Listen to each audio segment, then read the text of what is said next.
라소다 동화들이야 아주 시라하기 캐노부체 나바당 다나 신기 롬녀 남바 대신도 차람규니 신신하게 먼저 강원에 있는 림포체들과 그리고 강원의 학인 스님들, 인터넷으로 법문을 듣는 모든 분들에게 제가 인사를 드리겠습니다. 오늘은 군체의 법문, 겨울 법문 9번째 날입니다. 오늘은 티벳에서 유식에 전파의 상황들을 오늘 다 마치겠으면 하는 생각이 듭니다. 이것저것 많이 말씀을 드렸습니다. 그것은 더 많이 전개하지 않고 이것으로 오늘로서 이렇게 좀 다 마쳤으면 하는 생각이 듭니다.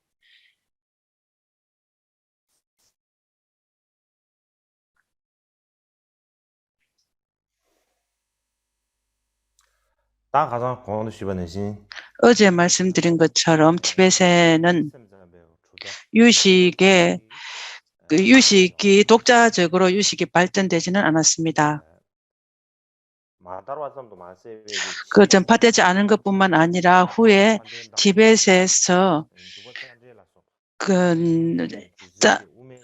월칭보살님의 입중론의 해설이나 그 논서라든가 중간에 관한 것들이 많이 널리 전파가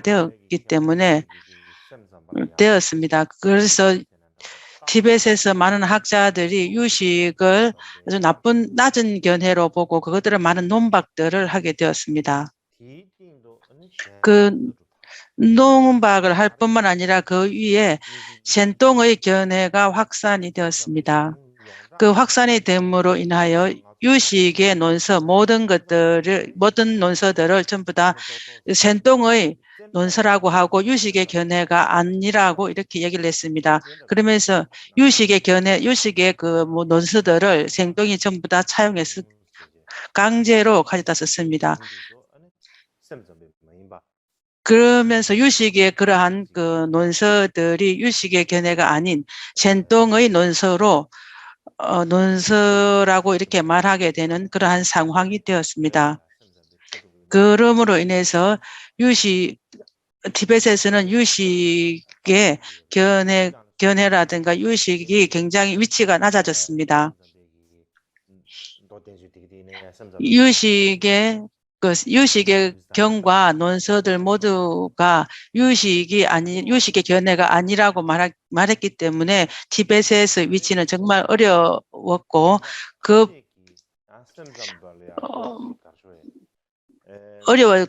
몇몇의 학자들만 유식에 대해서 한 지지를 하거나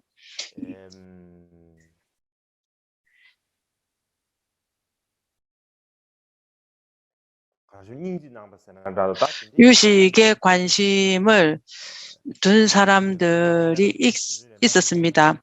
예를 든다면은 제준 렌도아와와 로본 체겔과의 대화에서 말합니다. 무착의 두 형제들이 유식파가 아니라고 하면 누구를 유식파라고 할 것인가?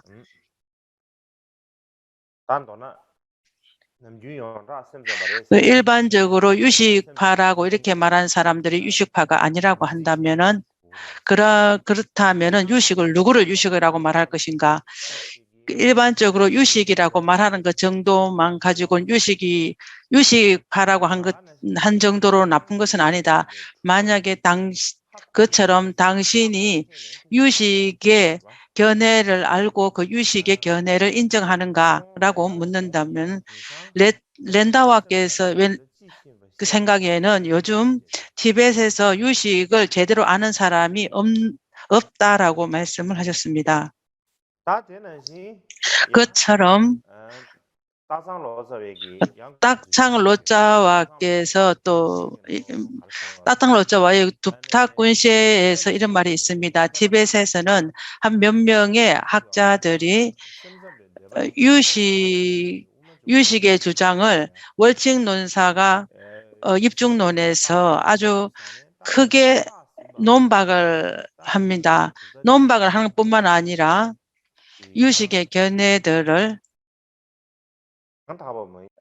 그 바른 견해가 아니라고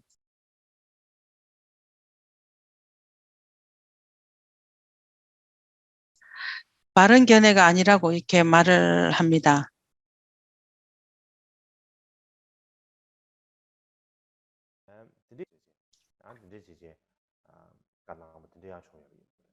그 바른 견해가 아니라고 말하는 그러한 것도 있습니다.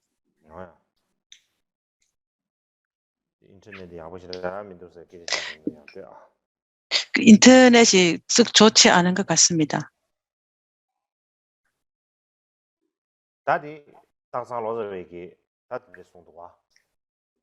따짱 로자와께서 그렇게 말씀을 하셨습니다.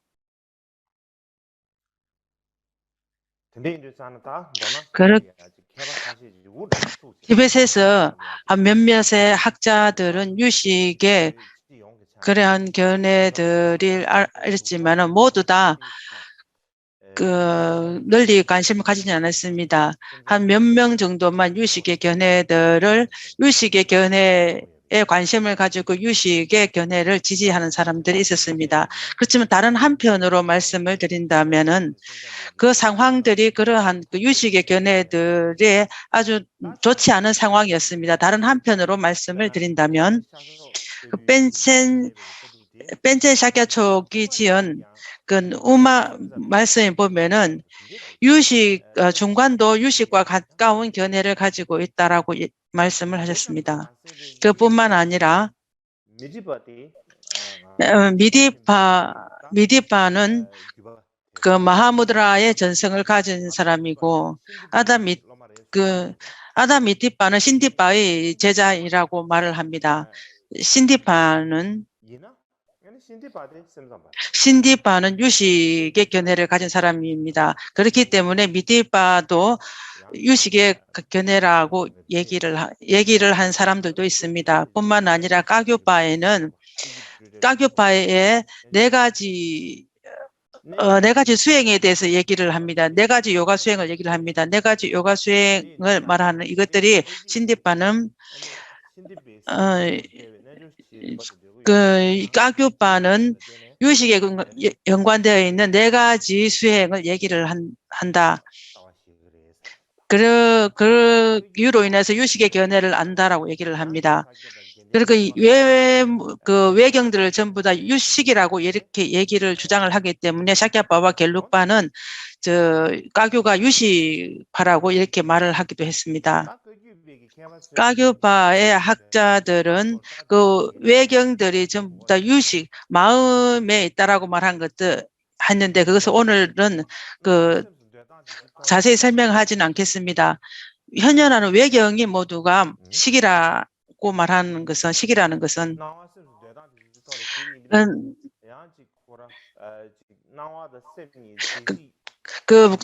말을 한다면 외경과 식이 하나로 본질이 같다라고 이렇게 얘기를 해야 하는 것입니다. 그것을 본다면은 무상유식학파와 같은 비슷한 견해를 가지게 되는 것입니다. 그렇지만 티벳에서 유식의 견해를 말씀드린다면은 그럼 수행 가행위 정도밖에 가지 못한다라는 그러한 말도 있습니다. 그렇지만은 디궁 직된 숨곤께서 하신 말씀이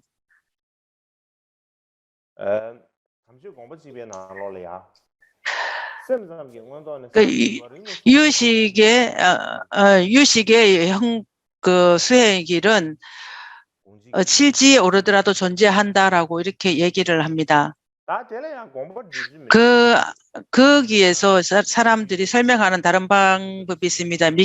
미케드로즈께서 말씀하시는 그 설명하는 방법들과 다른 분이 설명하는 부분들이 또 다르게 있습니다. 그 이전에 설명했던 부분들은 유식의 견해들은 그러니까 보살 칠지에서 근본지에까지 그 유식의 견해가 수행이 있다라고 얘기를 합니다. 한편으로 말하면은 한편으로 얘기하면 유식의 그 상황이 나쁘다라는 것도 볼 수 있겠지만 또 한편으로 보면은 유식의 견해들이 수행과는 아주 가까운 그런 것, 가깝다라는 것을 볼 수도 있습니다. 그 유식의 견해로서 수행의 길이 아주 가까웠다고 느끼는 사람들도 있었습니다. 어떠하든지 간에 어떠한 견해의 측면에서는 중간의 견해처럼 그렇게 중요하다고 생각하지는 않았습니다. 그렇지만은 그 수행에 관해서는 저절로 유식의 견해가 중요했습니다. 그것을 아는 이유는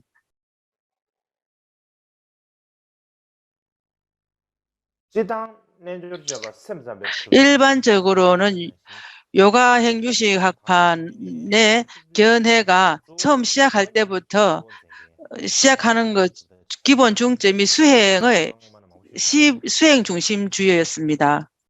지금 이것을 제가 예전에 말씀을 드렸습니다. 그뿐만 아니라 그 위에 그 미륵 오론과 유가사지론과 무착, 세친 등 모두 대승의 보살지혜든가 육바람의 수행의 지관 삼매 수행 그런 모든 것들이 그러한 그 수행들이 중간에 논서에서는 가르치지 않습니다. 그것을 대승의 수행을 하려고 하면은 유식의 경전을 보지 않을 수가 없는 것입니다. 특히나 티벳에 인도의 학자들이 많이 왔습니다. 그 중에서 가장 많은 활동을 하신 분이 아티샤였습니다. 아티샤가 티벳에서 계셨을 때 가장 중요한 것은 이 철학적인 측면, 견해적인 측면도 있긴 했지만 가장 큰 영향은 철학적인 측면이 아니라 삼사도의 수행의 길과 마음 수행의 길, 대소승의 수행의 가르침 그러한 것들을 가르치면서 수행을 할 수 있는 것들을 수행의 가르침을 많이 내렸습니다. 그것들이 우리에게 가장 큰 영향을 많이 미쳤습니다. 그 삼사도의 가르침의 비결이라든가 삼사도의 가르침의 비결이 굉장히 중요합니다. 그것은 보리도 등론에서 말씀을 하시는데 그거는 구사론의 자동 주석, 구사론의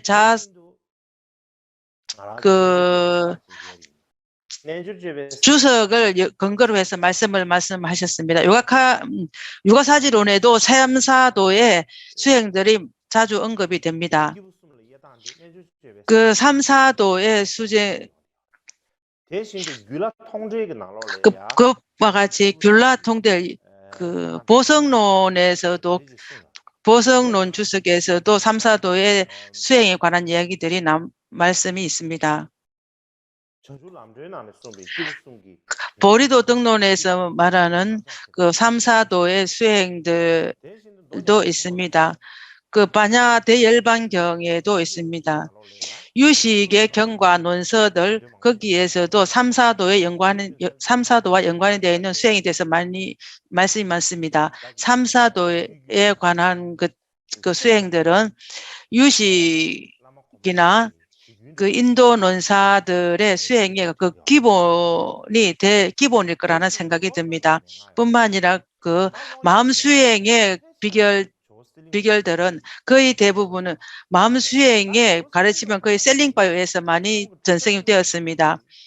셀링바는 유식의 견해를 가진 분으로 널리 알려져 있습니다. 뿐만 아니라 까담바에는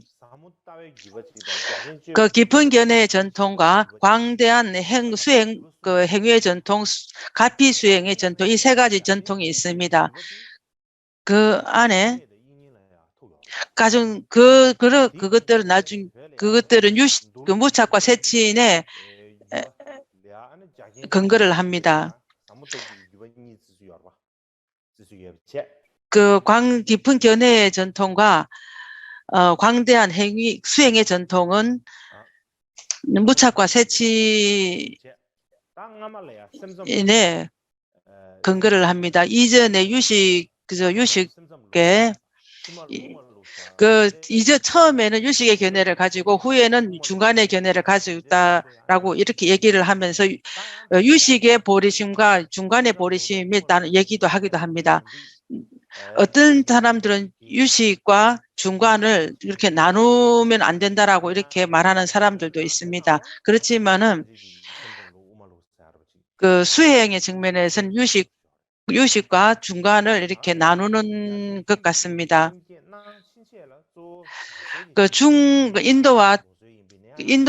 인도에서는 유식과 그 중간에 보리심들을 다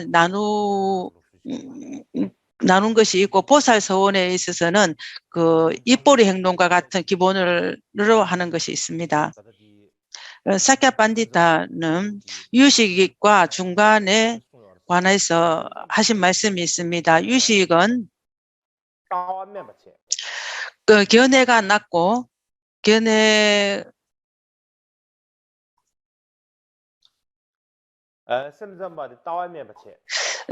유식은 낮은 견해이기 때문에 어떠한 의식이나 행위들이 굉장히 또 제한적이다라고 얘기를 합니다. 중간은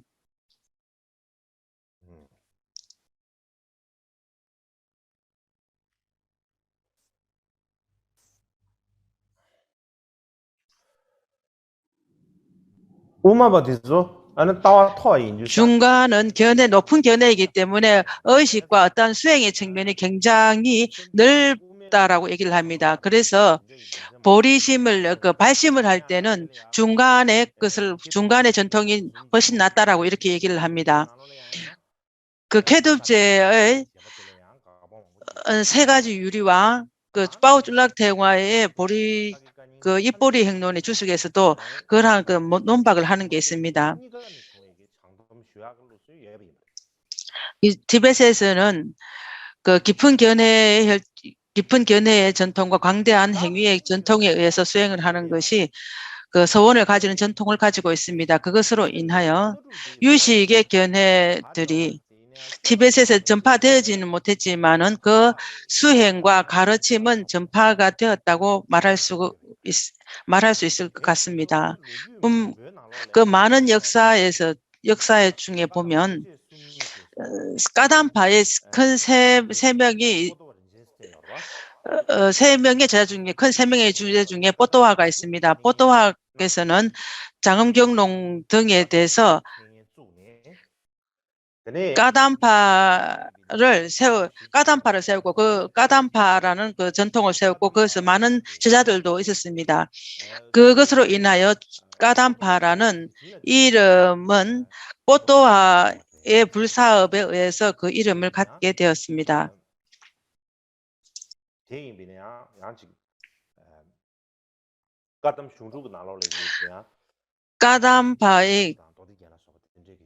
까담파의 경제는 그 보살지와 장엄경 이것들을 중점적으로 수행을 했습니다.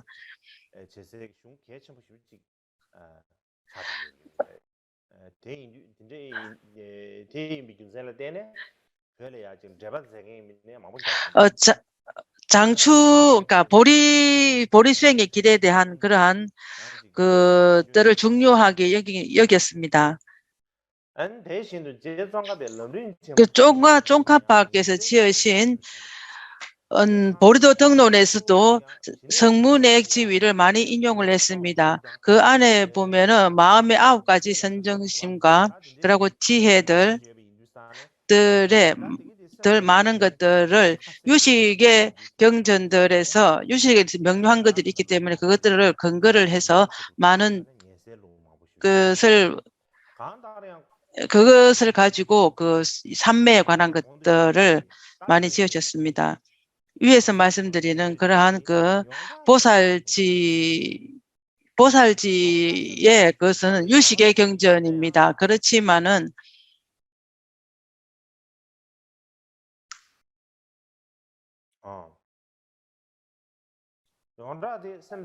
보살지경은 널리 알려진 유식의 경이라고 널리 알려져 있습니다.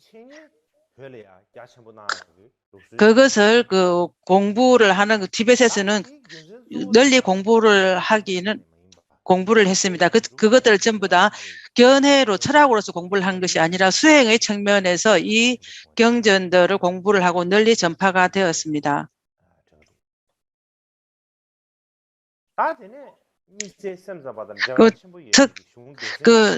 특별한 유식과 연관되어 있는 큰 경들은 중향경전은 인명론에 대한 그 논서들입니다. 인명론에 대한 것은 옹로자와 로덴셰럽이 있기 이전에 인식론에 관한 논서들은 조금 번역이 되었습니다. 그 일반적인 내용들도 아주 간략한 정도로 아주 있었습니다. 그렇지만 로덴셰랍이 그 인식론에 대한 것을 굉장히 중요하게 생각을 해서 가시미르에 있는 학자들 쌍보와 벨덴겔보가 있는데 그 어떤 사람들은 뭐 불교 학자라고 아니라고 하는 사람들도 있습니다. 그와 같은 많은 학자들을 만나서 인식론에 대한 것을 공부를 했습니다. 반야경에 대한 경전들도 반야경이 뜻이 깊고 넓었기 때문에 넓었습니다. 그렇기 때문에 이전에 티베트로 번역하는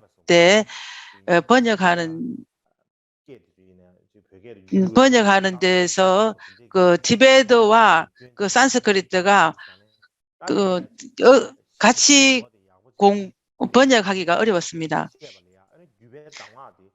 그것으로 인하여서 그 번역하기가 어려웠기 때문에 이 인식론을 보는 것이 봐야 될 것 같다라고 생각을 하고 인도로 갔습니다. 그 인도 중부 지역으로 가서 중부 지역의 동부로 갔습니다. 고미치메라는 그런 그 일반 학자와 벤첸 붐탁 니마들을 친견해서 반야경을 공부를 했습니다.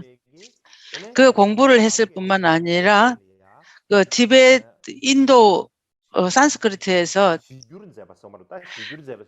티베트로 예전에 없었던 것을 새로운 것을 많이 번역을 했고 옛날에 번역했던 것은 잘못된 것을 다시 수정을 해서 번역을 했습니다. 특히나 인식론이라든가 성량론이라든가 성량론 요의들, 정리정론, 법친 논사들의 주석서를 많이 번역을 했습니다. 반야경을 예를 든다면 현관작업론 8천 반야경, 로덴 상보가 지은 그 논서들, 많은 반야경대 논서들이 있었습니다. 뿐만 아니라 그 보성론, 아미달마 집론, 집향론, 입보리행론 등 많은 논서들을 번역을 했습니다. 경전만 생각을 하면은, 경장만 생각을 하면은 새로 번역한 거나 그 번역을 했는데 다시 수정을 해서 번역한 그런 것들은 8천여 권 정도를 8,400여 권의 경전들을 새로 번역을 했습니다. 한 8천여 권들의 그 많은 부분들을 번역을 했습니다. 옹로자와 셰랍이 인도로 간 그 목적은 인식론을 배우기 위함이었습니다. 그의 제자가 전기에서 그렇게 말을 했습니다.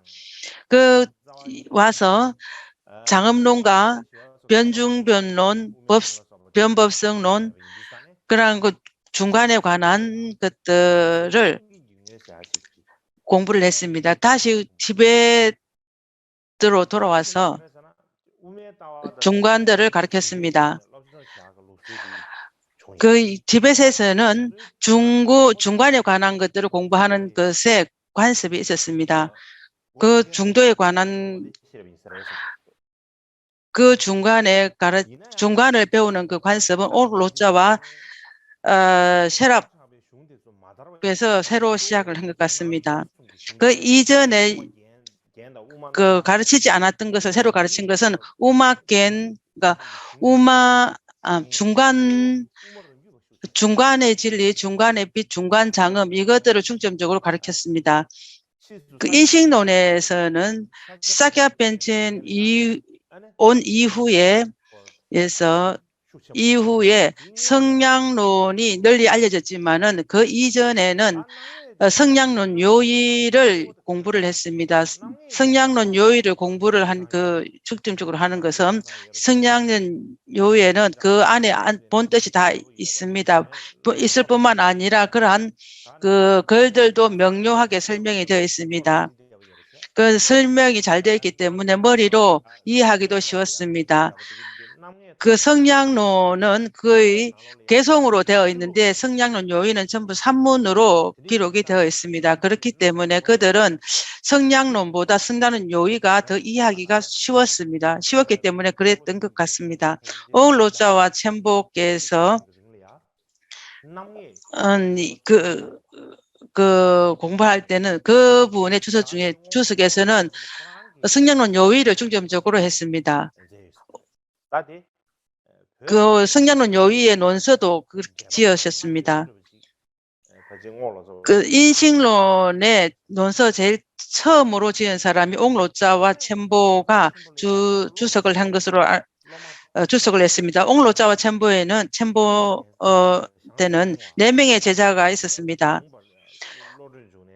그 몸과 같은 제자와 셀팅기 봉도와 가르침의 보유자 등의 4명의 제자들이 있었습니다. 그 중에 제자 중 한 명의 쌍첸보아가 있습니다. 쌍첸보아는 그 몸과 같은 제자입니다.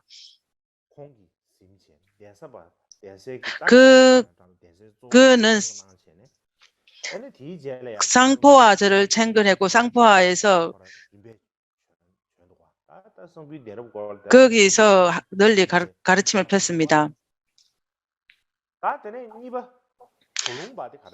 돌룽바가 있습니다. 돌룽바는 돌룽바는 로자 셰랍의 문헌을 가진 자라고 했습니다. 그 많은 경전들을 논서를 지었고 가장 중요한 것은 위대한 단계의 가르침이라는 논서를 지었습니다. 예전에는 이것을 보지는 못했습니다. 돌룽바의 뗀림이라는 것을 예전에 없었는데 지금은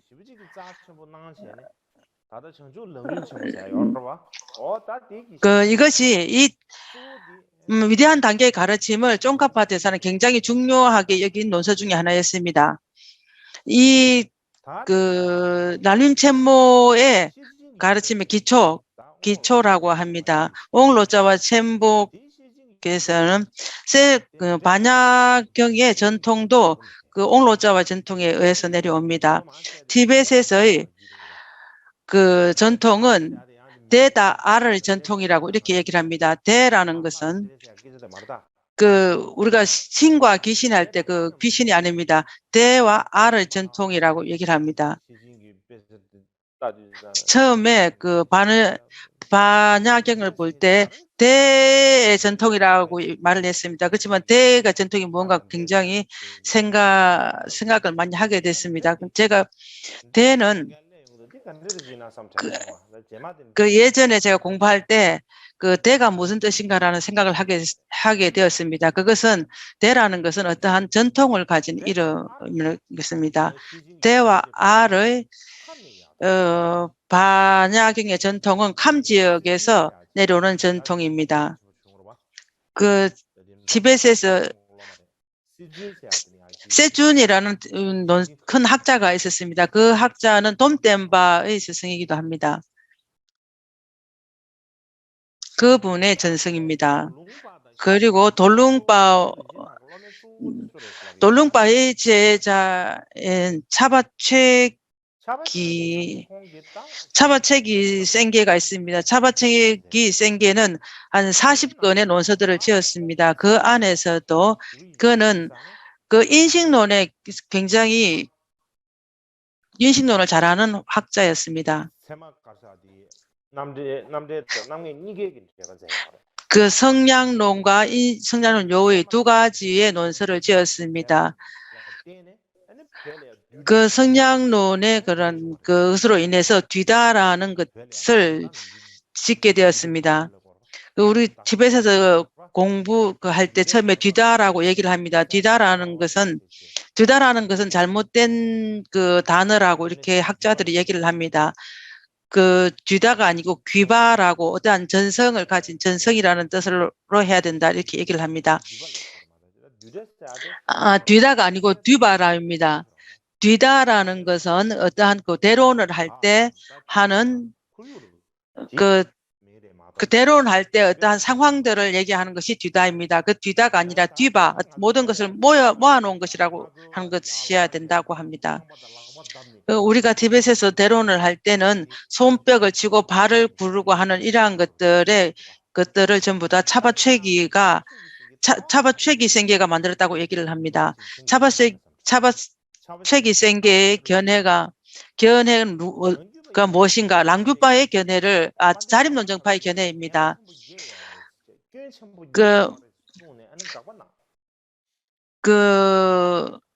월칭보살의 전통에 큰 그 8가지 결점이 있다라고 얘기를 합니다.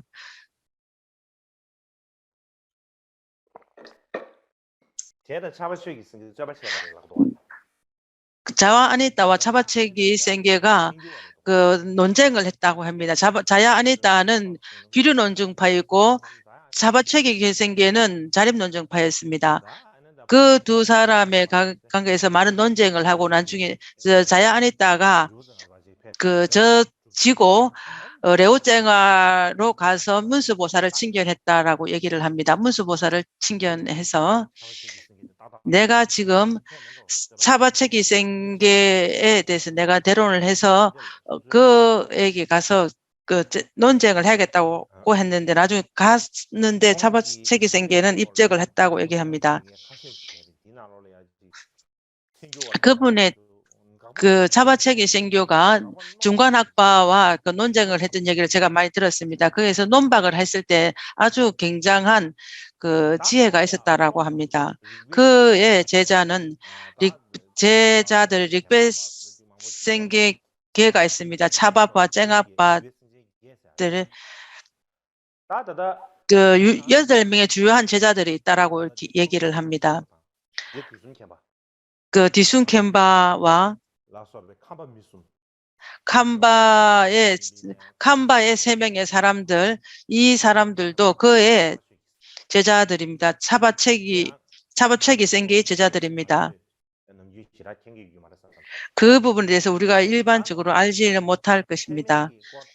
말하자면 인식론에 관한 그 인식론의 그 근원에 대해서 말씀을 드렸습니다. 불교의 인식론을 처음 창시한 사람들은 진나와 법칭보살입니다. 그 중에서 가장 진나의 가장 유명한 제자는 법칭보살입니다. 그분들은 유식의 그 논사들입니다. 티벳에서 유식은 중간보다는 크지도 않지만 적지도 않았습니다. 그 공부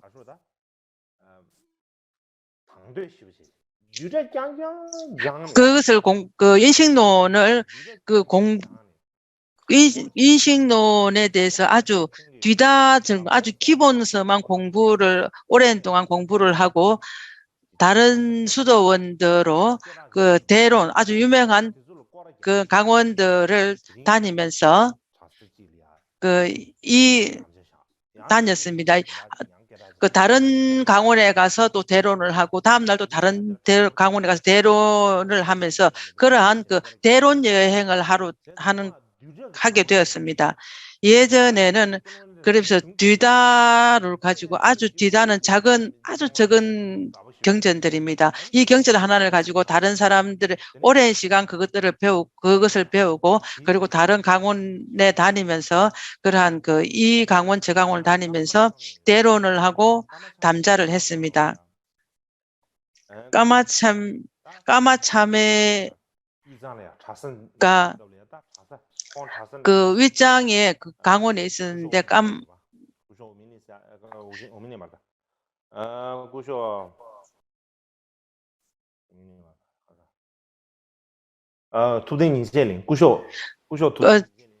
구셰 툭된 니젤링이 있습니다. 툭된 니젤링이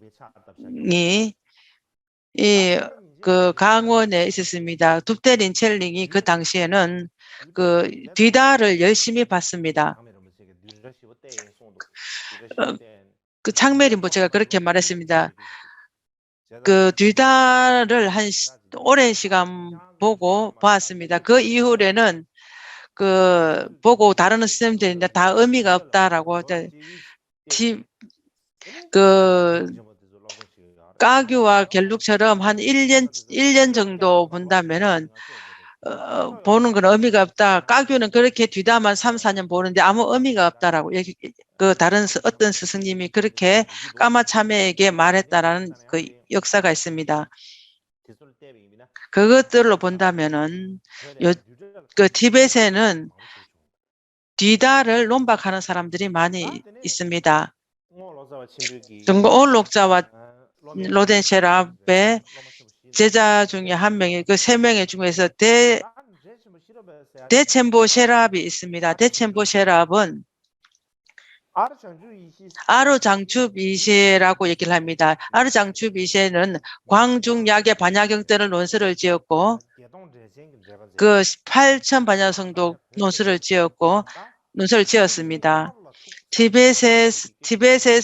티벳에서는 반야는 아르 전통을 진다 얘기합니다. 그 반야경의 전통은 그걸로 인해서 대와 아르 전통을 가진다라고 얘기를 합니다.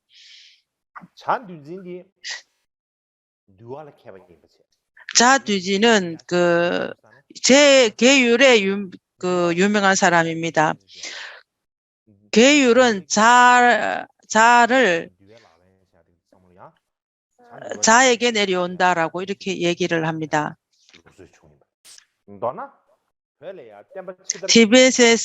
티벳의 후기 티벳에서는 미륵 오론과 랑규살순 성량론요의 그 대부분 논서들은 옹로자와 첸덴 셰랍에 전부 다 근거를 합니다.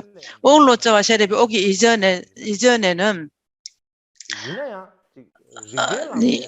그 어느 정도 논서가 있었지만은 그러한 논리와 그러한 모든 것들이 논리와 지식적인 것이 아직 큰 것들은 인식론 그러한 것들은 그렇게 있지를 않았습니다. 그 인식론을 보거나 성량론을 보는 것은 그 이전에는 그러한 풍습이 없었던 것 같습니다.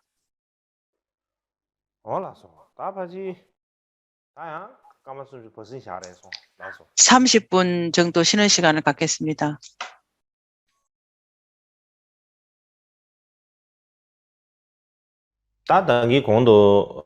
위에서 말씀드린 것처럼 그 정기 불교 후기 불교에 대해서 말씀을 드렸습니다. 그 후기 불교의 전승이 되는 옹로덴 셰랍의 그 일생 이전과 이후에 대해서 말씀을 드렸습니다. 티벳에서는 널리 알려진 것으로는 그 많은 종파 중에서 널리 알려진 것은 4가지 종표입니다. 많은 종파가 있기는 합니다. 샥야, 겔룩, 까규, 닉마 이 4가지가 널리 알려져 있습니다.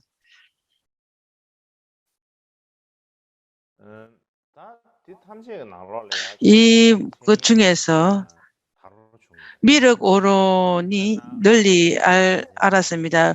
롱돈 샥야 겔체 같은 분들도 미륵 오론 5가지를 전부 다 주석을 했습니다. 그뿐만 아니라 미륵 오론에 대해서 한 부분들로 논설을 지은 분들이 굉장히 많습니다. 가장 많은 논설은 현관자금론입니다.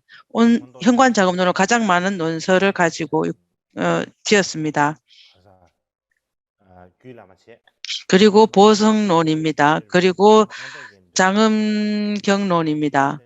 가장 많은 것은 그 현관자금론이고 요즘 가장 많은 것은 보석론일 거라 생각이 듭니다. 그리 가장 적은 논서는 변법성론입니다. 그 변중변론과 변법성론의 논서가 가장 적습니다. 그 미륵오론과 미륵보살님과 연관되어 있는 그러한 그 논서들이 가장 많이 있습니다. 그 널리 알려진 것으로 인해서 그 많은 학자들이 그것에 대해서 많은 관심을 가졌다라고 우리가 볼 수가 있는가 하면 그렇지는 않습니다. 늘 일반적으로 티벳에는 유식의 견해들을 처음 처음에는 어느 정도 유식의 견해가 들어가 있었습니다.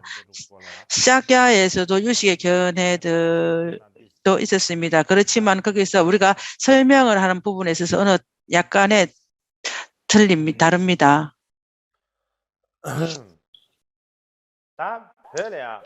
티벳에서는 독자적인 유식의 견해들을 인정한 사람, 그 관심을 가졌던 그 사람 외에 이것을 그 부분에서 이것이라고 인정을 한 분이 그 쫑카파 대사라고 생각이 됩니다. 제론파 쪽에서 그 식과 팔식에 대한 그러한 그 논서를 지은 것이 있습니다. 그 개성에 보면은 세친의 20송과 30송 그 부분들이 그 뜻과 비슷비슷한 부분들이 많습니다. 그 안에서는 팔식에 관해서 아주 자세히 설명을 했습니다. 특히나 후에 그 쫑카파께서 선설 장론을 지었는데 그것이 굉장히 유명합니다. 제림포체가 지은 그 논서 중에서는 해신밀경의 주석이 있습니다. 그 무착보살이 지은 그 해신밀경 논서도 있고 그 중국의 논서 원칙이 지은 논서, 티베트의 학자 종로 겔첸이 지은 그 논서 보살지론, 섭결대본, 변중변론, 장음경론, 섬론, 집론 뿐만 아니라 진나가 지은 논송, 8,000반향소 신디바의 반야의 빌경, 내좀이 지은 그러한 많은 논서들을 전부 다 모아서 유식의 가장 어려운 부분들을 또 연구를 했습니다. 가장 난해한 부분들을 연구를 했습니다. 그가 지은 그 선설 장론에 보면은 대소승의 그 경전에서 요유와 불요일을 나누었을 때 그 나누기 위해서는 용수보살과 무착보살이 굉장히 중요하다 말했습니다. 경뿐만 아니라 밀교를 볼 때도 그 용수보살과 무착보살 둘 중에 하나가 중요하다 얘기를 합니다. 내 본질을 깨닫기 위해서는 그 두 분의 전성을 의지하지 않으면 안 된다라고 합니다. 그 미묘한 논리를 알기 위해서는 각자 자기 자신의 그런 전성을 가지고 있어야 되고 그것을 확실하게 하기 위해서는 그분들의 그 가르침의 전성이 있어야 된다고 얘기를 합니다.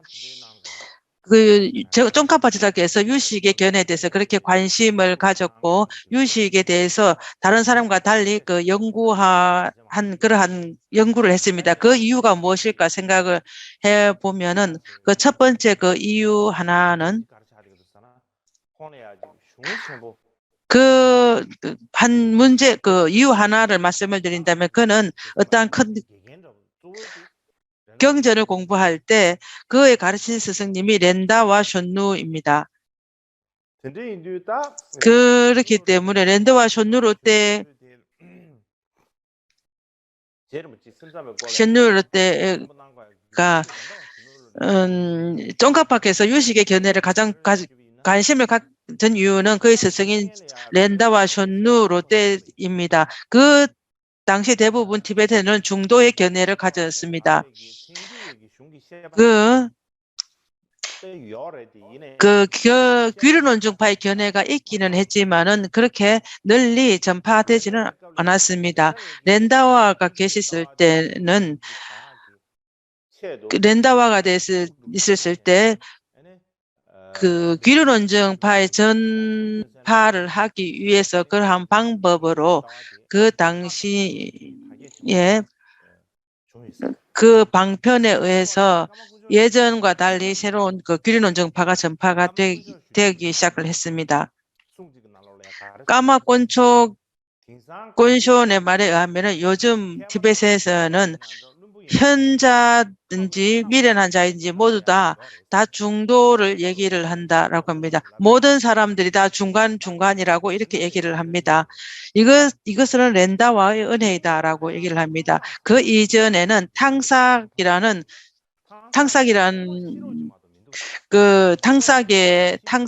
지도교에서는 우마의 시체 정도밖에 없다.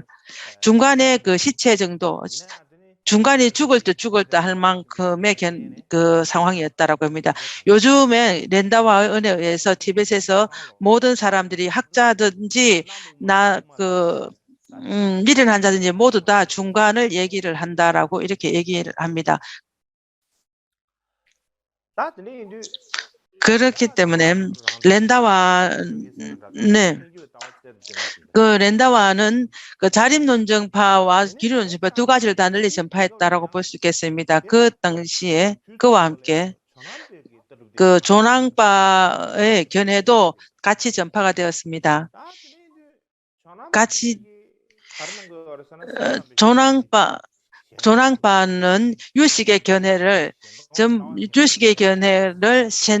셴동의 견해다라고 이렇게 얘기를 했습니다. 그 유식을 셴동의 전성으로 말을 했고, 그렇기 때문에 렌다와는 셴동의 견해를 좋아하지 않았습니다. 왜냐하면 렌다와는 랑동 견해를 가지고 있었기 때문입니다. 조낭파는 셴동의 견해라고 얘기를 하면서 유식의 논서들 전부 다 유식의 견해를 셴동으로 가져가는 것들을 좋아하지 않았던 것 같습니다. 그뿐만 아니라 조낭의 그 수행은 전부 다 칼라차크라 수행을 했습니다. 그 칼라차크라 수행이 진짜 바른 수행인지 아닌지에 대한 또 의심을 가지게 되었습니다. 그 의심을 가짐으로 인해서 조낭파와는 그 적대시를 하게 되었습니다. 일반적으로 렌다와의 스승님은 야외군가파입니다. 야외군파였지만 처음에는 서로 많은 관계가 좋았지만 후에 렌다와가 칼라차크라의 수행이 바른지 안 바른지 그런 의심을 가짐으로 인해서 나중 후에는 적대시하는 상황이 되었습니다. 그 당시에는 셴동과 란동의 견해가 서로 적대시해서 논쟁이 있었습니다. 셴동의 견해를 가진 셴동의 견해들의 유식의 견해들이 중간으로 가지고 갔습니다. 렌다와는 유식의 견해로 그대로 두는 것을 중요하다고 생각을 했지, 유식 견해를 두고 유식의 견해를 우리가 아는 것이 중요하다라고 생각을 했습니다. 신디빠가 지은 셈짬 유식에 대한 견해가 있습니다. 이름으로는 중간에 장음이라고 이름을 지었지만 그 본 뜻은 유식의 주석이라고 주석입니다. 그것을 본다면은 렌다와는 유식에 관심을 가졌다라고 볼 수가 있습니다. 제이린포체가 지은 아레아식에 대한 그러한 논서들, 그러한 것들을 봐도 알 수가 있습니다. 그것들에 의해서 제이린포체는 유식에 관해서 관심을 가졌고, 특히나 요의와 불요의를 나눴을 때 유식과 중간의 그러한 견해들을 자세히 연구할 수 있는 영향을 미친 분이 렌다와라고 생각이 됩니다.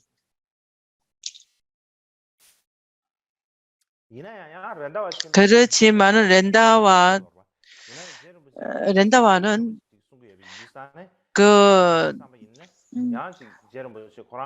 미륵 오론이 유식과 중간의 그 합류라고 생각을 했습니다.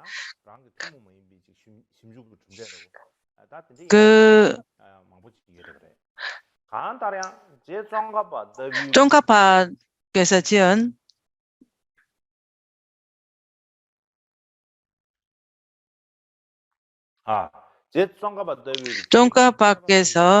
쫑카파와 같은 티벳의 큰 학자들은 유식의 철학들을 어쨌든 명확하게 하고 그것을 바로 하기 위한 그러한 그 방법들을 강구했습니다. 그렇지만은 티벳에서 가장 어려운 한 부분들은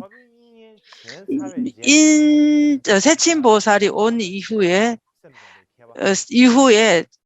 그 유식의 학자들이 지은 그러한 그 명료한 용의들이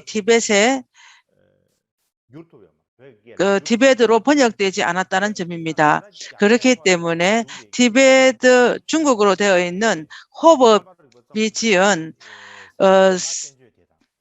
그 성유식론과 논 등의 많은 그러한 그 논서들을 티베트로 번역하는 것이 중요하다고 생각이 듭니다.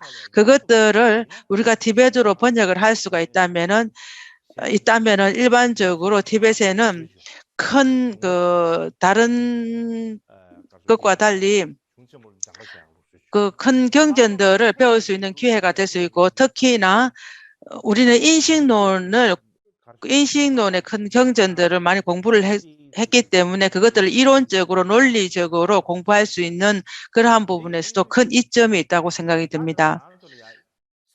우리가 가지고 있는 유식의 그러한 그 논서들이 그렇게 많지 않기 때문에 우리가 유식의 견해를 아는 것은 좀 어려움도 있습니다. 유식의 그러한 논서들이 아주 명료하거나 자세히 설명이 되어 있는 그러한 것들이 완전히 되어 있는 것을 우리가 가지면 가질수록 다른 것과 달리 다른 사람들과 달리 다른 것들을 우리가 알 수도 있을 것이고 알 수가 있다라는 그러한 자신감을 가질 수가 있다라고 생각이 듭니다. 그렇기 때문에 그런 그 유식의 것들이 지금까지 잘 전승이 되고 있는데 그것들을 우리가 인식론과 같이 해서 공부를 하거나 번역을 한다면은 우리한테 굉장히 좋을 것이고 그것들이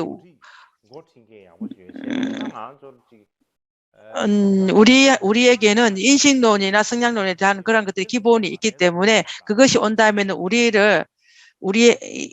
우리에게 굉장히 좋다라는 생각이 듭니다. 티벳에서는 유식의 견해가 전파라든가 불교의 그 전파가 어느 정도 제가 할 수 있는 한 말씀을 드렸습니다. 그 부분에서 뭐 잘못됐거나 어떠한 부분들이 있다면 여러분들이 양지해 주시기를 바랍니다. 그 이후에는 유식과 중간에 관한 그 차이와 열애장과 유식에 관한 차이에 대해서 간략히 말씀을 드리겠습니다. 이 부분도 전부 다 연구 사료에 관해서 말씀을 드리겠습니다.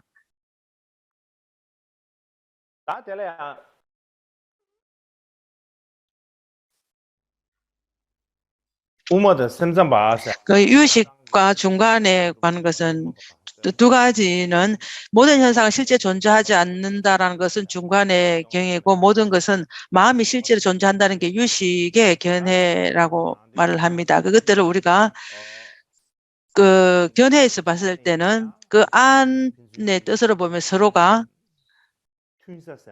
그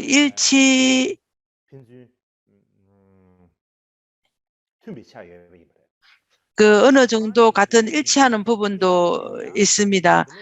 그 견해가 같은 부분도 있긴 하지만은 그렇지만은 그가 끝없는 그러한 논쟁이 있었습니다. 그 서로가 그 논박을 하고 논쟁을 했습니다. 논쟁을 한 것인 게 한 몇백 년 이상 동안 끝없는 논쟁입니다. 한편으로 말하면은 그 한편으로 말하면 둘이는 적대적인 관계입니다. 그 안에 그 안에 뜻으로 보면 일치한 부분도 있고 다른 부분도 있기 때문에 다른 부분, 일치하지 않은 부분들이 더 크게 나온 것 같습니다. 그 두 판은 그 견해인 부분에서는 일치하지 않은 부분에서 서로 적대적인 관계를 가지고 있었습니다. 적대적인 관계는 그 호법과 청변에서 그 하나는 비었다라고 하고 하나는 있다라고 하는 견해에 의해서 논쟁이 있게 되었습니다. 그것은 책고 호법은 그 식은 있다라고 이렇게 얘기를 인정을 합니다. 그것으로 인해서 유식과 중간에 가장 큰 논쟁거리는 그것입니다. 그 호법과 청변의 그 사이의 논쟁에 대한 이야기는 중국의 그 법상종의 해소가 지은 성유식론의 요의 등의 그것을 기록이 되어 있습니다. 그것을 학자들이 진실로 호법과 청변에 그러한 논쟁이 있었던가 있지 않았는가.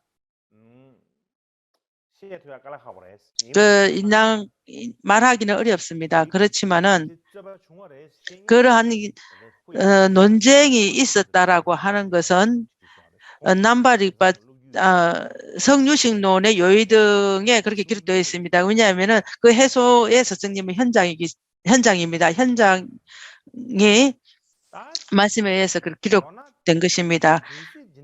만약에 그러한 호법과 청변에 그러한 논쟁이 있었다면은 그렇게 논쟁이 있는 그 상황은 어떤 상황 때문에 왔는가? 유식의 견해가 처음 그렇게 시작되었을 때 그 당시에는 중간의 견해가 굉장히 이미 전파가 되었습니다. 유식의 견해가 시작되었을 때는 중간의 견해는 이미 다 전파가 되었습니다. 그렇기 때문에 중간의 견해는 굉장히 강력한 힘이 있었습니다.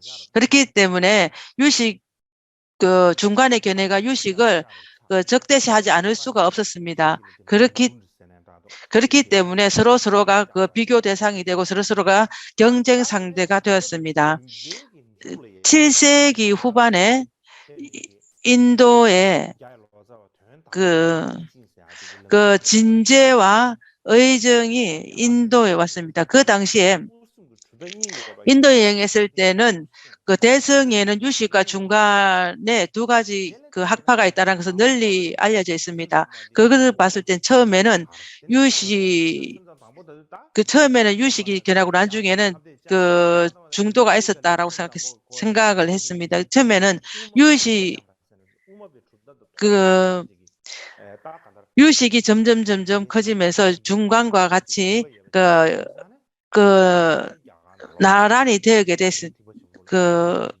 같이 평형선을 이루게 되었습니다. 그것으로 인하여 중간과 유식 두 가지 그 논쟁이 있었습니다. 그때가 한 7세기쯤의 일입니다. 그렇지만은 처음에 유식이 처음에 시작되었을 때 그에 적대시한 것은 중간의 견해였습니다. 그 유식이 중간을 논박하지 않을 수가 없었습니다. 논박하지 않았으면 유식이 설 수가 없기 때문입니다.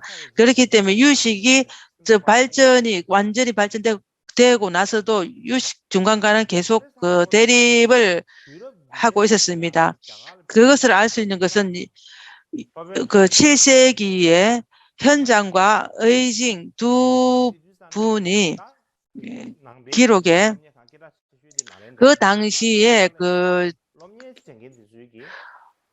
불교 학교는 날랜다입니다. 날랜다에서는 유식과 중간 두 가지를 다 공부를 했습니다.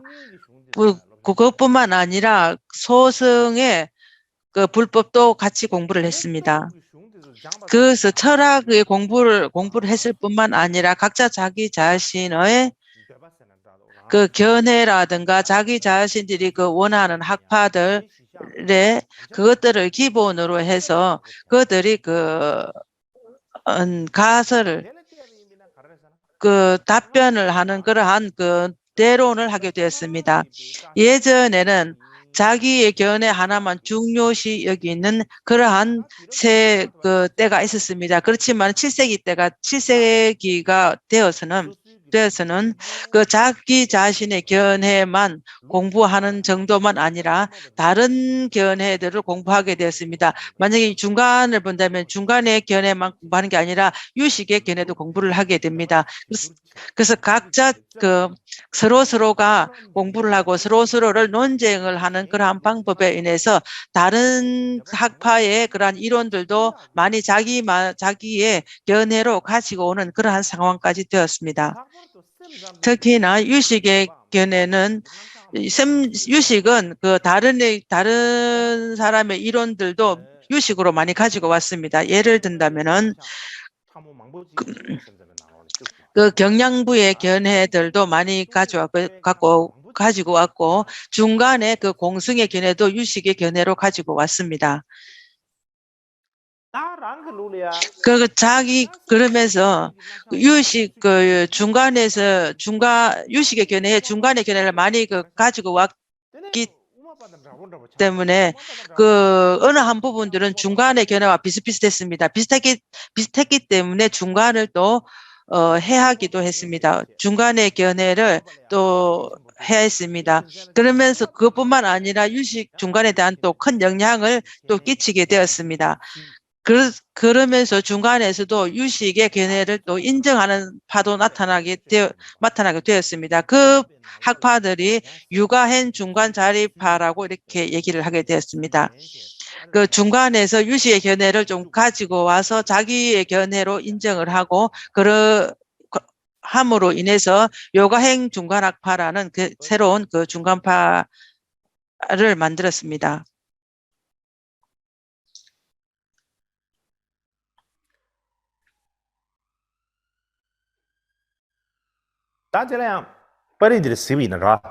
이 도표를 보시면은 용수보살이 입적하신 후에서 자립논정파, 기륜논정파 두 중간학파가 생겼습니다.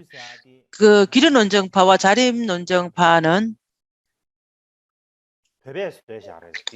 티벳에서 만들었다 이렇게 얘기를 하면 인도에는 없고 티벳에서 만드는 그 단어다라고 말을 합니다. 그렇지만은 이것을 티벳에서 만들었다라고 이렇게 말할 수는 없을 것 같습니다. 왜냐하면은 그 잠양 아니따의 그 주석에 보면 랑규도마와라는 그 자립논정파가 지지자를 말하는데 그 숨은 뜻으로는 기륜논정파 얘기도 있습니다.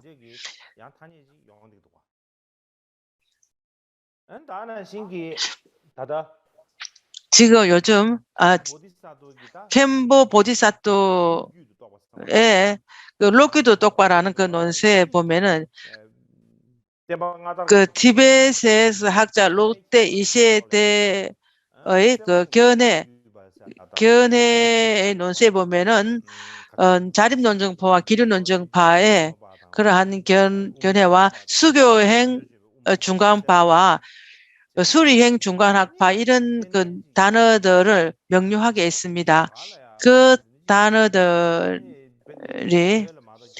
티벳에는 전혀 없고 인도에는 없고 티벳에만 있었다라고 이렇게 결정적으로 말할 수는 없는 것 같습니다. 기륜논정파는 기륜논정파를 처음 창시한 사람은 불호논사입니다. 불호논사가 있고 어떤 사람들은 월층보살이라 하고 이렇게 얘기를 합니다. 월층보살 이전에 불온원사이기 때문에 태교파를 처음 창시한 사람은 불온원사라고 볼 수가 있겠습니다.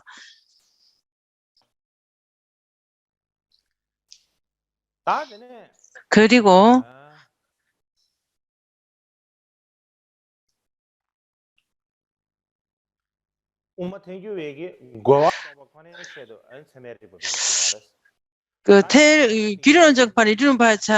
기륜원정파를 위해서 또 그 인신론을 썼습니다. 청변보살은 우리 처음 창시한 그 논은 자립론정파입니다. 자립론정파는 어느 것도 의지하지 않은 자립론정파의 특별한 그러한 그 논리를 사용했습니다. 자립론정파는 경양부의 견해를 또 인정을 했습니다. 인정을 함으로 해서 외경이 실제한다는 것을 인정을 했습니다. 그 인정함으로 인해서 경양부 중간학파라고 얘기를 합니다. 그 요가행 중간학파는 그 무상유식 학파와 유상유식 학파가 있습니다. 그 두 가지의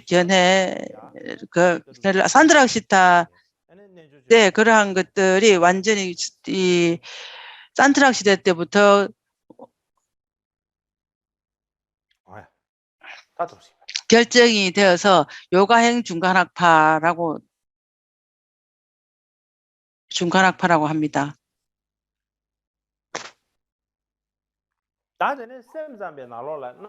유식에서도 유상유식학파에서는 그 진나보살이 처음 창시했다고 얘기를 합니다. 그렇지만은 그는 경양부의 견해들을 많이 인정을 했습니다.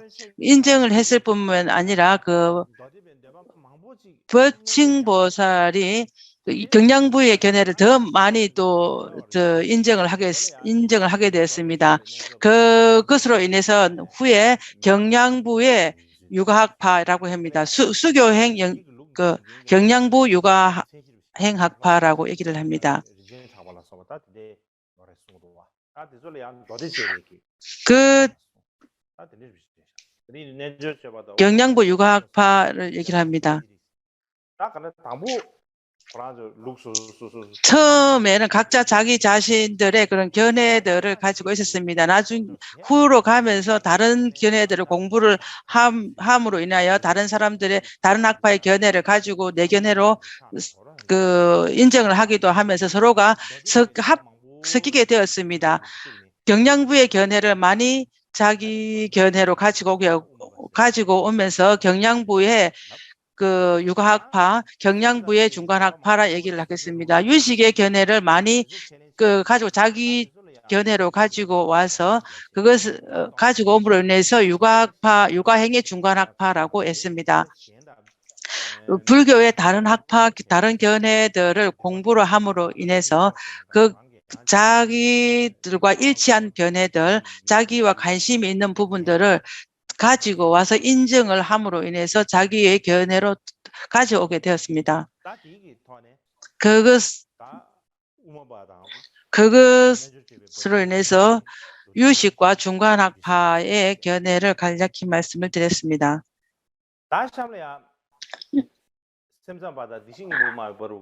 그 유식과 열애장 사상에 대해서 말씀을 드리겠습니다. 열애장 사상의 견해라는 것은 그 열애장 사상의 뜻은 일체 중생은 모든 것은 그 괴로움에 빠져 있다. 그렇지만은 그 안에 있는 것은 열애장이 있다라고 말하는 그 견해입니다. 한편으로 말씀을 드린다면 그 뜻은 일체 중생 누구든지 부처가 될 수가 있고 누구든지 부처가 될 수 있는 기회가 있다라고 얘기를 합니다. 이 철학의 근원은 원시 불교에서부터 있었습니다.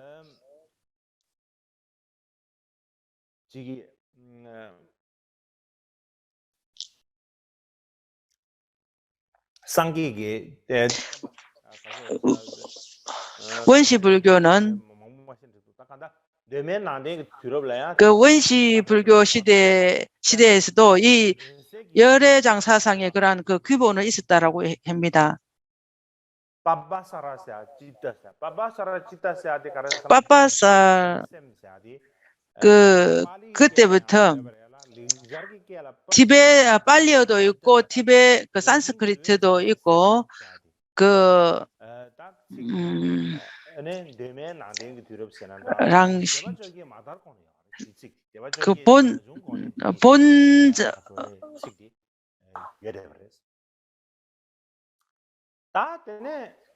저절로 빛나는 그 마음이라는 그러한 것이 있었다라고 얘기를 합니다.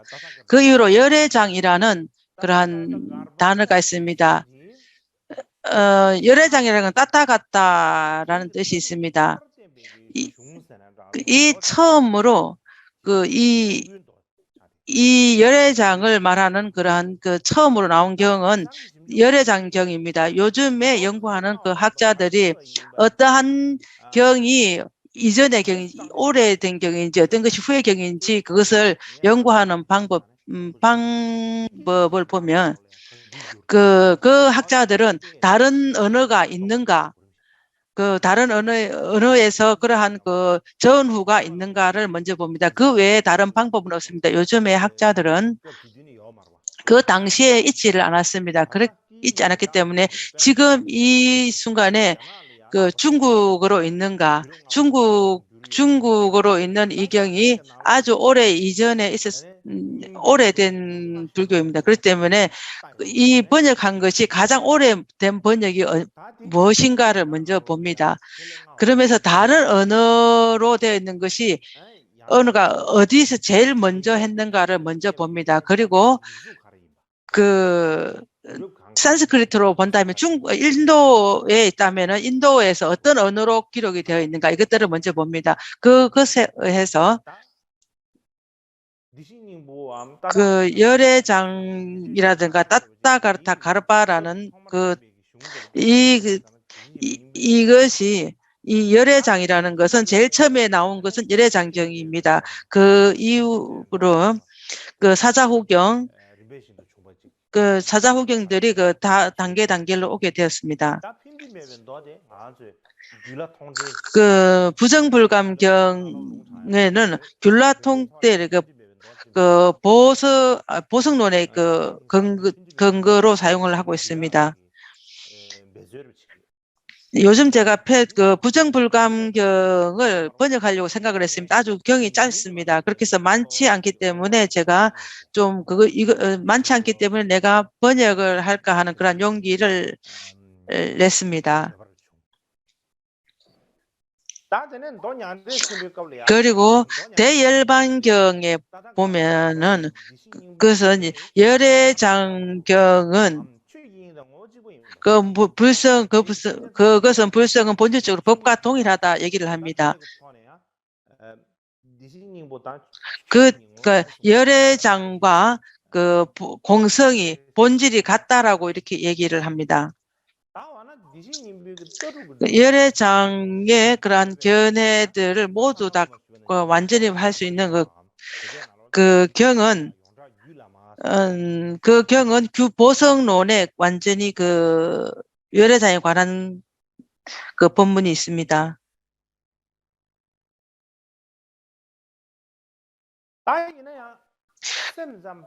유식의 종이가 그 발전하기 이전에 열애장 사상은 이미 다 전파가 되었다라고 요즘 학자들이 얘기를 합니다. 그러니까 열애장 사상이 먼저 발전을 했고 그 이후에 유식의 견해가 왔습니다. 그렇기 때문에 유식이 열애장 사상에 영향을 받은 것은 처음부터 받게 되었습니다. 만약에 유식이 먼저 발전을 했다면은 열애장 사상에 영향을 끼쳤겠지만 열애장 사상이 먼저 왔기 때문에 열애장 사상이 유식에 영향을 끼쳤습니다. 그것을 아는 이유는 유식이 처음 전파되었을 때 미륵고사를 지은 그 변증병론과 장엄경론 같은 데서 그, 그 마음의 본질에 대해서 얘기를 합니다. 마음의 본질에 관한 그러한 것들을 아주 간략히 그 기록을 해 두었습니다. 그 기록이 있습니다. 유식,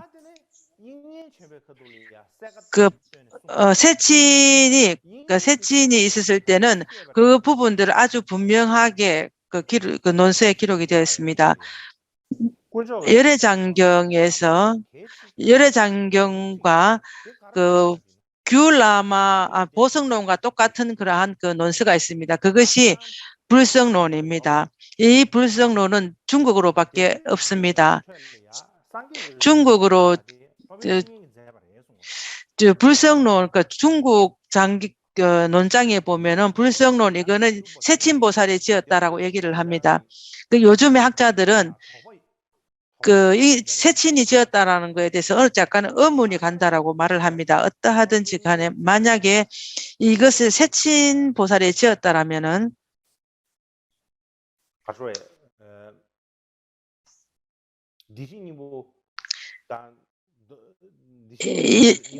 열애장과 그 유식의 견해들이 그 연관성이 점점점 깊어질 것입니다. 보면 이 세친 시대가 왔을 때 유식 열애장 사상이 유식에 굉장히 큰 영향을 미쳤다는 것은 아주 명료하게 알 수가 있습니다. 그 불성론은 그 세친이 지었다라고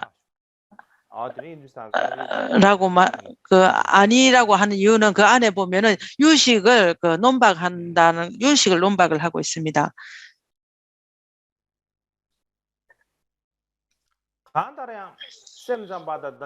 유식과 열애장 사상 이 사이에서 그 연관성이 아주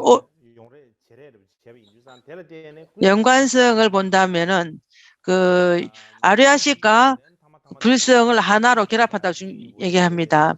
그 아리아식이 그 열애장이다라고 이렇게 주장을 합니다.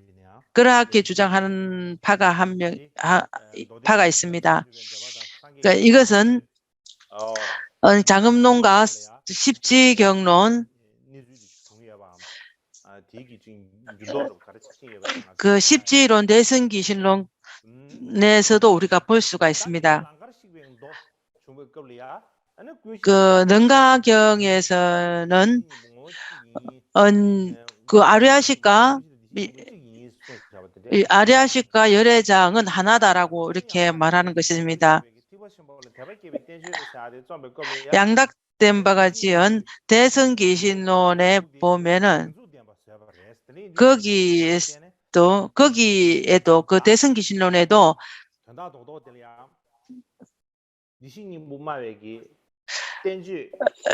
열애장 사상이 있습니다.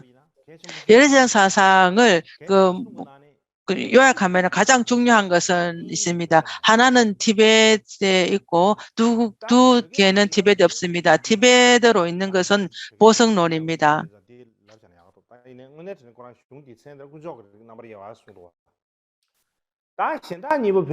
두 가지는 티베트에 없는데 하나는 세친이 지은 불성론입니다. 또 다른 하나는 그 마명보살이 지은 대승기신론입니다.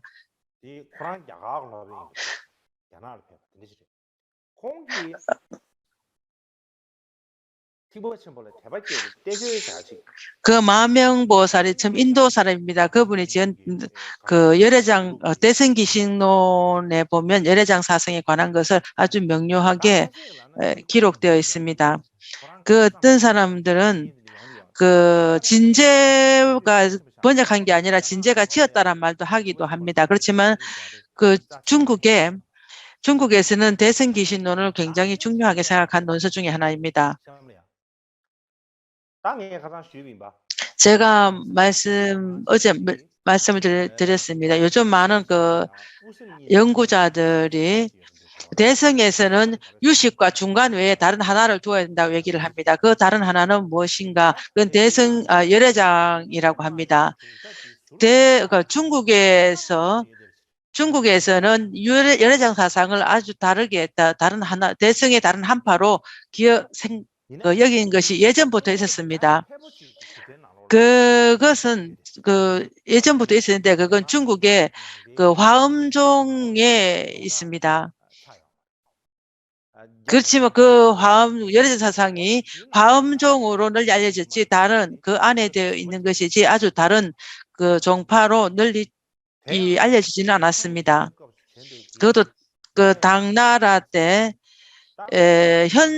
현수법상이 있습니다. 그분은 화엄종의 3조 화엄종 종조였습니다.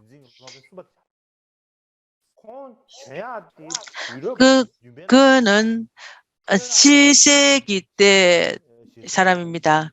643년에서 712년간 주석을 했습니다. 그분이 아내가 지은 주석에 대한 주석을 했습니다. 티벳에서는 변법성론은 개송과 산문 두 가지가 있습니다. 그렇기 때문에 개송의 아내가 지은 논수와 똑같지 않은가라는 생각이 듭니다. 제가 그것을 이걸 제대로 제가 살펴보지는 못했습니다. 책이닝보라는 것은 아내가 지은 주석서라고 얘기를 합니다. 그 안에 보면은 마명과 로덴이 지은 열애장 사상에 대한 것들을 새로 지은 사람 중에 한 명이 지은 논사들이다 이렇게 얘기를 합니다. 그것은 굉장히 중요한 열애장 사상이 대승의 다른 학파라고 이렇게 처음 말을 한 사람, 새로운 학파라고 얘기한 사람이 마명과 아내입니다. 마명과 아내가 종파를 지은 제일 최초의 사람들입니다. 그들의 견해를 따르는 사람들은 중국의 규봉종밀 선사가 있습니다. 규봉종밀 선사는 화엄종의 5대 종조입니다. 그는 8세기에 태어났습니다. 780년에 태어나서 841년에 입적을 했습니다. 그는 대승의 종파를 세 개의 종파로 구분을 했습니다. 그 하나는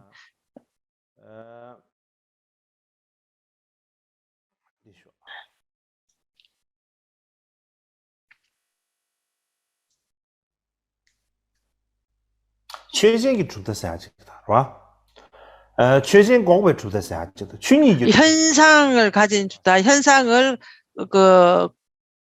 논박하는 종파, 그러면 본질을 가진 진자라고 합니다. 현상을 가지는 주파타과 본성을 가진 두타는 마지막은 열애장 사상입니다. 열애장 사상은 이전에 현상을 가진 것과 현상을 가지지 않은 학파와는 완전히 다른 학파다라고 얘기를 합니다. 그렇기 때문에 그들을 다른 세 번째 학파로 세웠습니다. 열애장을 인정하는 것은 유식과도 차이가 있고 중간과도 다른 견해를 가지고 있습니다. 그렇기 때문에 열애장 사상을 가진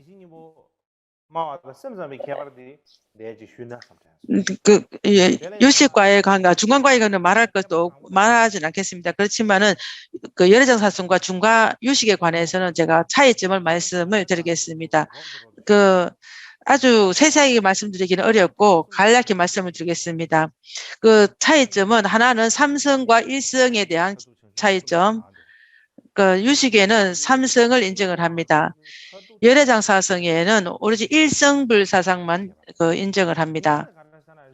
두 번째는 그 오종성과 그 일종성을 얘기를 합니다. 유식에는 오종성을 얘기를 합니다. 거기서 부처가 될 수 없는 완전 그 종성이 없는 그러한 유정이 있다 얘기를 합니다. 부처가 전혀 될 수 없는 그런 유정이 있다라고 인정을 말을 합니다. 그렇지만 열애장 사상에서는 그 모든 일체 중생들은 다 부처가 될 수 있기 때문에 부처 종성 외에 어느 것은 없다라고 합니다. 종성이 없는 그러한 그 중생은 없다라고 얘기를 합니다. 그와 또 차이점이 있습니다. 세 번째는 그 마음의 그 식이 마음의 본질이 오인이 됐는가, 오인이 되지 않은가에 대한 차이가 있습니다. 유식에서는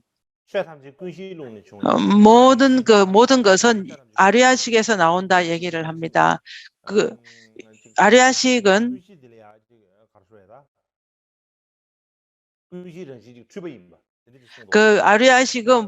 아리아식 본질이라 제가 그 오인된 식이다라고 얘기를 합니다. 그 열애장 사성에서는 마음의 본질 자체가 바로 열애장이다. 열애장이기 때문에 그 오인될 것이 없다라고 합니다. 그러면서 그러니까 오인된가 오인되지 않음입니다. 그 열애장은 인과 연을 따르는가, 인과 연을 따르지 않는가. 유식에서는 그 본성의 공성은 전부 다 본성은 절대 변함이 없다라고 얘기를 합니다. 본성이 없고 그 부정 존재라고 합니다. 그렇지만은 열애장 사상에서는 그 열애장이라는 것은 변화성이 없다라고 합니다. 변화성이 없지만 어떠한 인과를 따른다라고 얘기를 합니다.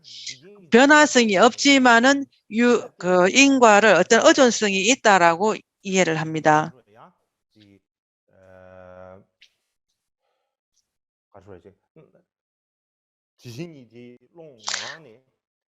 그 열애장이 그 저절로 일어나서 모든 것들이 선과 악 모든 것들을 다 행위를 할 수 있다라고 합니다. 그렇기 때문에 그는 본질의 성품, 그 본질이 변화성이 없지만 어떠한 그 작용들이 있다라고 이렇게 얘기를 합니다.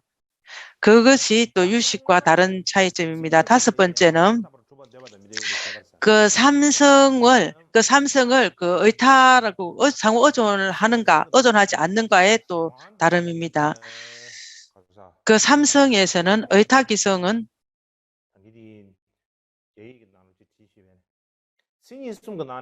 그 삼성 중에서 의타기성은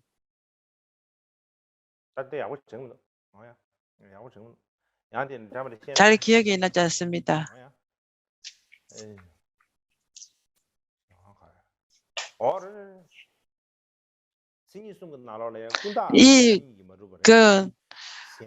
삼성 중에서 변개소질성은 본질로서 있지 않다. 오인된 식이다. 망정식이다. 이렇기 때문에 그 의타기성과 원성실성은 존재한다라고 얘기를 합니다. 열애장 사성에서는 그 원성실성, 그 의타기성은 원성실성의 본질이다라고 이렇게 얘기를 합니다. 그 여섯 번째는 그 부처과 중생은 정감이 있는가 없는가. 부처와 중생에서 정감이 있다라고 정감이 있다라고 인정하는 것은 유식학파입니다.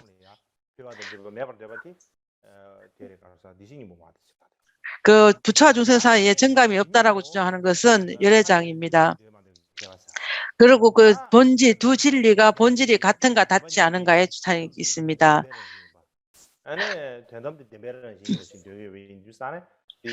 그 유식에서는 그 세속제는 그 가상이고 진제는 실상이다라고 얘기를 합니다.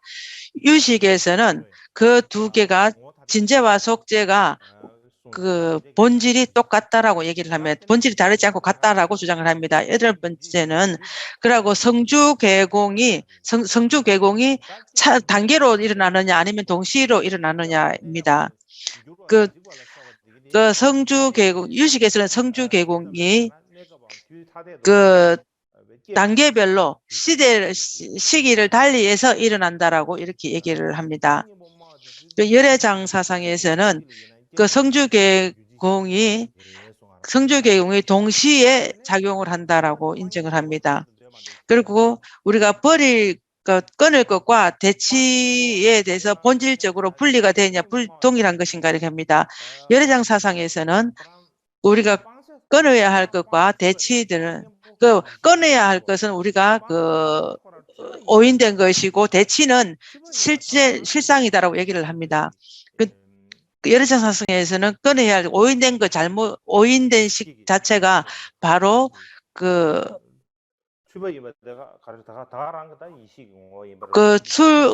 잘못된 식이 그대로 청정한 식으로 간다라고 이렇게 얘기를 합니다. 그렇기 때문에 끊어야 할 그것들이 그 본질이 그 지혜의 본질로 갈 수 있다라고 얘기를 합니다. 그러니까 부처님의 몸이 그 유인가 무인가에 대한 그 얘기입니다. 그것에 대해서는 어떻게 연구를 하는 것인지 생각을 해봐야 될 것 같습니다. 부처님의 이신이 다 무의라고 이렇게 얘기를 합니다. 가장 큰 것은 중국으로 제가 어제 보기는 봤는데 세세히 볼 시간이 없었습니다. 제가 보기는 봤는데 기억이 잘 나지를 않습니다. 만약에 내일 시간이 나면 제가 또 말씀을 드리겠습니다.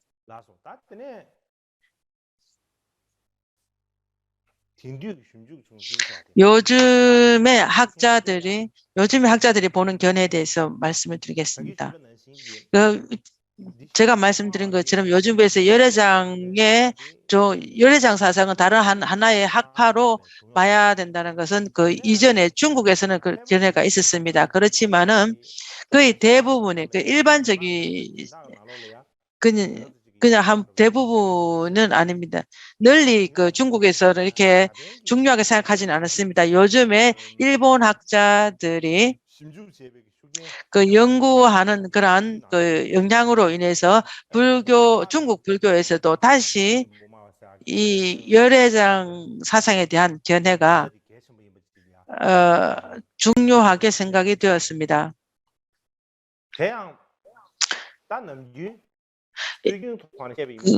일반적으로 전해 내려온 말에 의하면은 불교 학자들은 대성은 중간과 유식 두 가지로 생각했습니다. 1931년에 러시아의 학자 아벤멜리언이 티베트에 있는 보석론을 영어로 번역을 했습니다. 그 이후에 학자 존스턴과 발리는 1935년에 남아시아에서 보석론에 대한 논설을 차별화를 하는 것들도 있었고, 산스크리트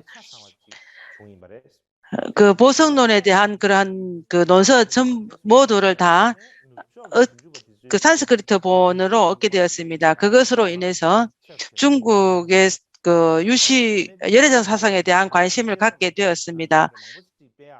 열애장 사상에 대한 것들의 논서들을 새로이 쓰기를 시작을 했습니다. 1956년에 파월렌이라는 독일 학자입니다. 그는 대성은 유식과 중도 두 가지라고 이렇게 말을 했습니다. 그렇지만 그가 말했던 견해와 일본 학자들의 견해들이 일치를 하게 되었습니다. 말하자면 요즘 일본에서 열애장 사상은 대승 불교, 대승의 세 번째 견해, 세 번째 종파라고 이렇게 봐야 한다라는 말을 했습니다. 독일 학자는 대승에서 유식과 중도 외에 다른 대승 불교가 있어야 된다라는 그 이유를 했습니다. 그러니까 우리가 요즘 흔히 일반적으로 그에 대해서 별로 관심을 가지지는 않습니다. 그렇기 때문에 제가 이번에 그런 일반적으로 우리가 티벳에서 열애장 사상이라든가 열애장이라든가 보성론에 관한 것들은 우리가 전부 다 중간이라고 얘기를 하긴 합니다. 그렇지만은 만약에 우리가 종파가 네 가지밖에 없다라면은 그러면은 유식 중간에밖에 넣을 수가 없습니다. 유식에다 넣을 수 없기 때문에 견해는 깊은 견해이기 때문에 중간에 넣지 않을 수밖에 없습니다. 제 생각에는 어제 말씀드린 것처럼 중간이라고 이렇게 말을 하기는 합니다. 그래서 우리가 중간에 넣었다 해도 우리가 어떠한 특별한 어떤 허물은 보이지 않습니다. 보이지 않기 때문에 지금까지 우리는 그렇게 얘기를 합니다. 제 생각에는 열애장 사상을 굳이 유식 중간에다가 넣어버린다면은 열애장 사상의 그러한 힘이라든가 열애장 사상이 갖고 있는 그러한 것들 특별한 그러한 이론이라든가 그러한 경들을 드러낼 수가 없습니다. 그러한 열애장 사상에 대한 특별한 그러한 견해들을 중간에다 넣기 때문에 그것들을 자기의 이론들이나 학설들을 제대로 펼칠 수가 없습니다. 그것을 누르고 있는 것들을 그것을 없애야지만 두 날개를 펼 수가 있는 것입니다. 그래야지만 그 이론이 가지고 있는 이론이라든가 그러한 힘들을 그대로 다 드러낼 수가 있다라는 생각이 듭니다. 이것은 저의 주장입니다. 열애장 사상을 유식의 견해라고 말하면 나쁘다라는 것은 아닙니다. 그냥 제 생각에는 유식의 견해가 아니라 열애장의 그것을 하나의 종파로 둘 수도 있다라는 것입니다. 만약에 우리가 다른 학파들을 반박을 했을 때, 우리가 만약에 중간의 견해라고 하면, 중간의 견해는 가장 중요한 건 근본 중론성의 유식의 근본 중론성입니다. 유식의 근본 중론성은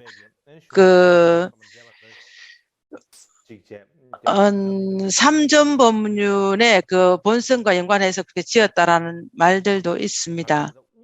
그러니까 우리가 말했을 때 중간이라고 얘기를 하는 것은 중간을 말할 때는 근본 중론선의 근거를 가집니다. 근본 중론선의 그런 본 뜻과 같이 맞지 않으면서 아는 것을 가지고 중간이라고 말하면 좀 맞지 않습니다. 그렇다면은 다른 학파들이 근본 중론성과 견해가 마치 일치하지 않는다라고 이렇게 반박을 합니다. 근본 중론성이 중간에 가장 큰 경전이기 때문에 근본 중론성과 근본 중론선에 직접적으로 밝힌 것과 일치하지 않으면 안 되는 것입니다. 근본 중론선의 공성은 전체 부정을 얘기를 합니다. 그렇기 때문에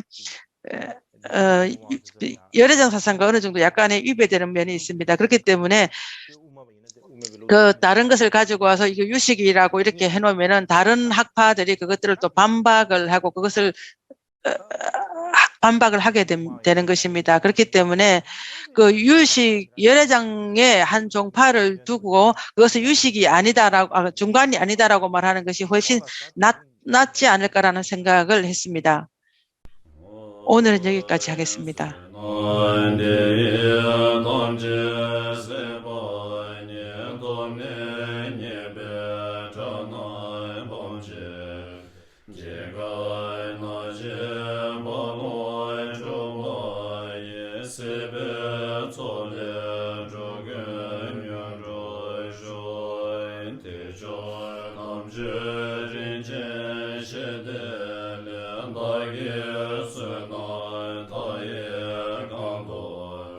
Dene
Shall